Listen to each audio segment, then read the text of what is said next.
Mahindra and Mahindra, because this time what we are seeing in the sales data is on a YTD basis is the lowest sale that the company has reported. But what are the growth triggers ahead, and especially with respect to the 15th August event, what new that Mahindra and Mahindra will actually get for the investors as well as for the company? Let's try to decode all of that with Mr. Nalinikanth Gollagunta, who is the CEO of Mahindra Automotive, joining us on the show right now.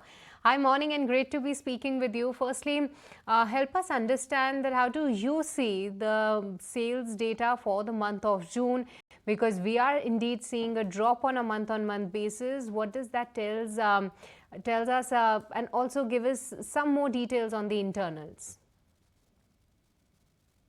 Yeah, so month to month is probably not the best way to do it for Q1. Seasonally, this is a weak month in June overall for the industry. So I'd rather do a year-on-year comparison with respect to last June, and we can do quarter-on-quarter with last year Q1 versus this year quarter. That's probably a better way to do. So overall, we have delivered about 47,306 SUVs for us, and that's about 18% growth year-on-year for the month. And overall for the quarter as well, we have delivered north of 20% growth. So our outlook was to give mid to high teens growth for the year, and this is on track for us to go do that. So we're actually quite happy with the performance of what has transpired in June. Okay, and also help us with a little bit of outlook in terms of how you see the sales momentum for the upcoming months, given now that we are also going to have the fillip of the festive season. How do you see this number going ahead?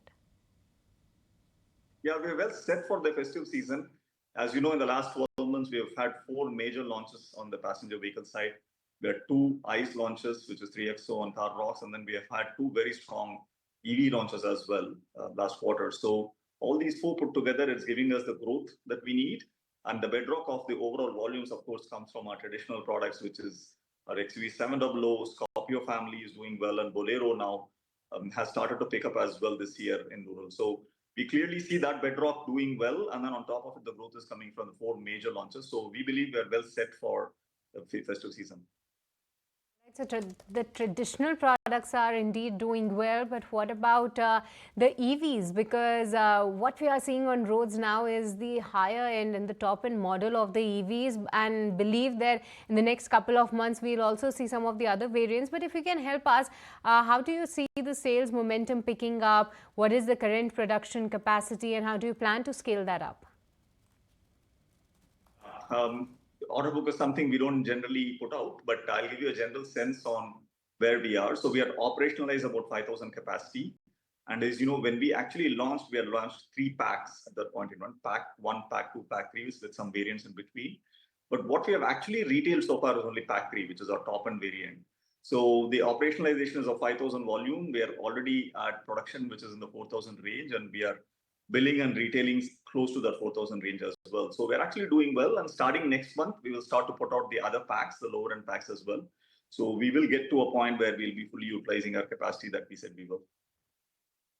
Also, I can't help but wonder, what can we expect from this 15th August event? Help our viewers understand, is there going to be any launch? Yeah, absolutely. So we're very excited. New Freedom event is what we're calling it. So at the New Freedom event, Mahindra will reveal a new platform which will anchor our new vision SUVs. We are super excited to share our vision, and hope the customers will respond with the same excitement that they have shown over the last 5 years as well. Indeed, a new platform launch is what you have teased as well, but some reports are also saying that there could be a new launch as well, especially when it comes to Thar EV. Any comments on that? No, I'll let the guessing game go on at least till 15th August, and we'll reveal it then. All right, now let's talk about the issue that has been prevailing in the auto industry, and some players, they have been highlighting and being vocal about the shortage of the rare earth magnet. And when we interacted last time with you, you also said that you still have 2 months of inventory left.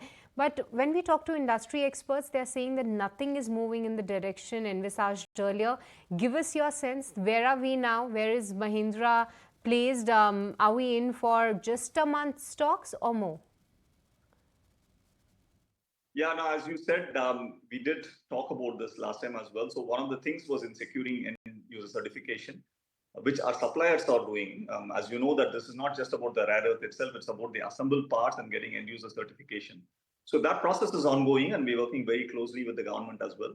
We have the inventory for our current production needs, but we're also putting in place efforts to get alternate sources, alternate material.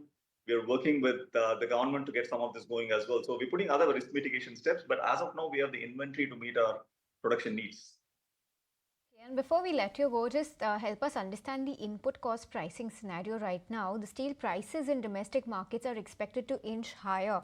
How do you see the inflation in your overall raw material basket, and how do you plan to modify your pricing strategy with respect to this, if at all that is something you are planning? Yeah, overall, we are in a benign environment at this point in time. We don't see anything which is out of line with what we have planned for commodity inflation, and that's holds goods for steel and for other products as well. So in general, we feel that we are in a benign environment, and we'll watch it very closely as we go on.